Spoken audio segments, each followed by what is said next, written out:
The Premier and Treasurer Lara Giddings admits it's been a terrible week. She should be focusing on budget black holes, but instead she's been trying to plug holes in an already stretched to the limit cabinet. Today she announced the third reshuffle since December, this time brought on by the loss of Lynn Thorpe in last week's upper house election and today's dramatic resignation of former Premier David Bartlett. The stressed-out Premier now has a cabinet of 8, a number of whom are inexperienced first-term members of Parliament. Good morning.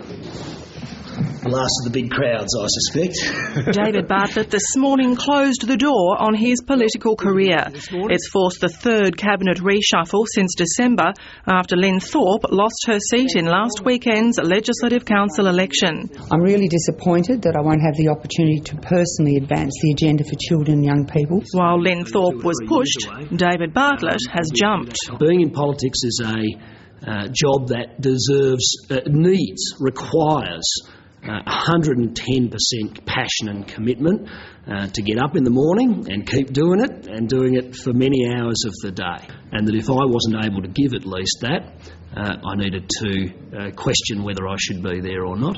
And that's what I've done. It's a far cry from his commitment 12 months ago when he formed a minority government, and even as recently as January when he relinquished the top job. It is my intention to fulfil my contract with the people of Denison, but not to run at the next election. Stepping down as Premier was prompted by a desire to spend more time with his family. I've achieved that work-life balance in being Attorney-General and Minister for Justice. At a meeting with the Premier, Lara Giddings, yesterday, it was widely anticipated he'd be asked to increase his workload.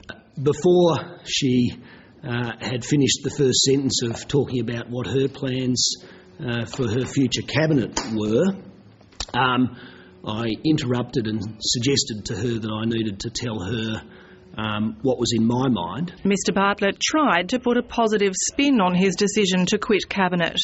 The thing about today is that Lara Giddings will now, as Premier, be able to create a cabinet that is hers, not one she's inherited from me. The problem is there's slim pickings. A 25-member House seems to be too small in order to run effective cabinet government. There has been a string of ministerial resignations, but if you think about this more broadly, it's quite normal to have a ministerial resignation or two during most parliaments. So we often seem to be back in this situation where we've got to appoint ministers that have got very limited parliamentary experience, and it's not desirable, and perhaps it's compromising the quality of government in Tasmania. This afternoon, the Premier admitted it's been a terrible week.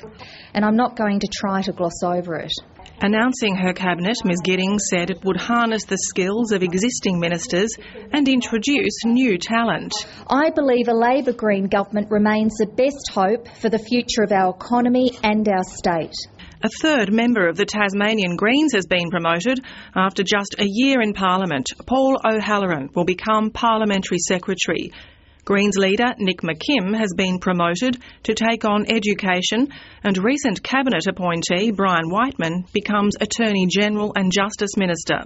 Health Minister Michelle O'Byrne will add the children's and sport and recreation portfolios to her workload.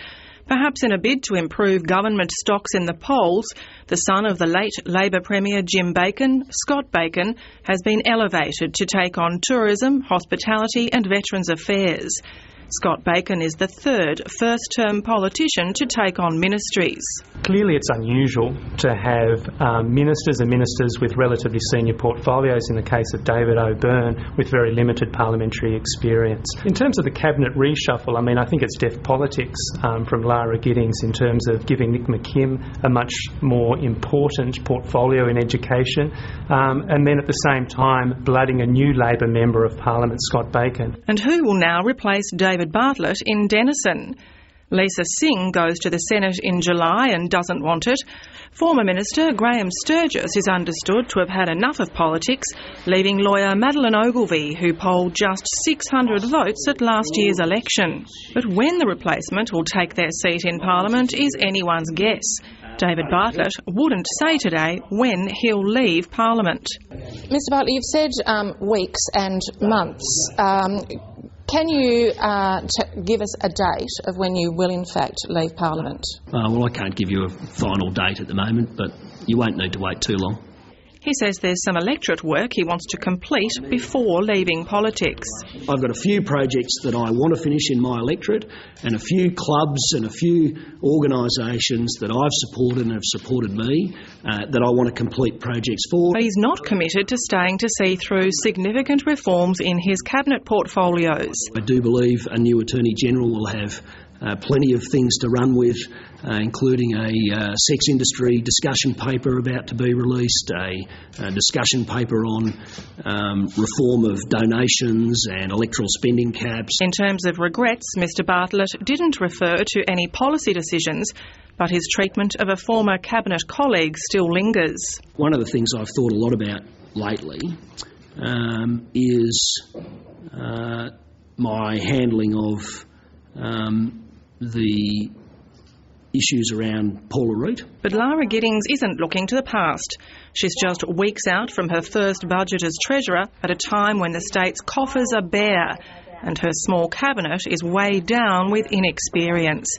It puts the Liberal opposition in the box seat.